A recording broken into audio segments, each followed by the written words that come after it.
So, ayan, bago ako bumalik sa Canada, nag-stop by ako dito sa Banks. Ano ba yung full name? Nakalimutan ko. Mamaya papakita ko sa inyo. But anyways, yun, nag-decide ako na magpa-keratin treatment. Pumunta ako sa pero parang hindi ko kasi masyadong na-appreciate yung customer service.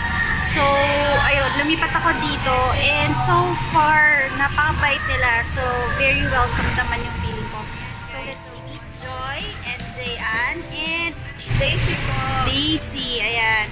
Ano ng full name ng salon? Banks Prime. Banks Prime. Ayun. Alam nyo naman guys, halos lahat ng vlogs na ginagawa ko, napaka-fan ako ng Korean products. So, ewan ko ha, coincidental lang na nabagsak ako sa salon na to. Nagulat nga ako nung sinabi nilang Korean, ano pala sila, Korean owned. Parang dito lang ako naka-experience na ang daming humahawak ng hair. Usually, isa lang talaga eh.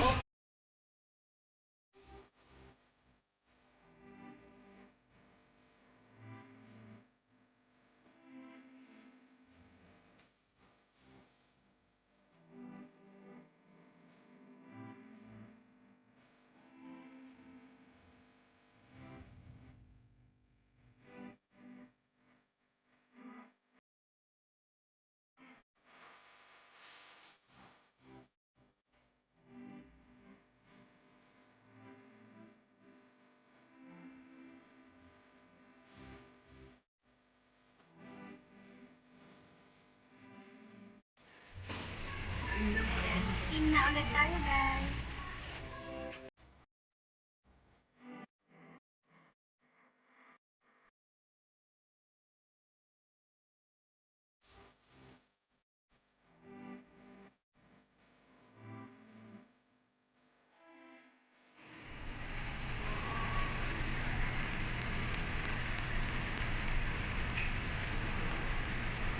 So, first step treatment, guys. Hindi ka pa yata nila nakita. Anong name mo? Hi.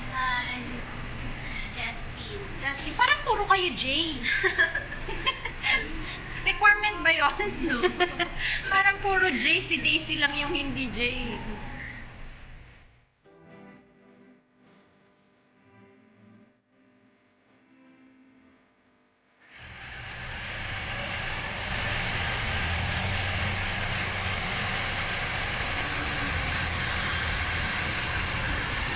Sa buhok ko guys, mukhang kailangan 5 mag-blower sa kapal.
Si Joy naman ngayon yung nag-aaral ng hair.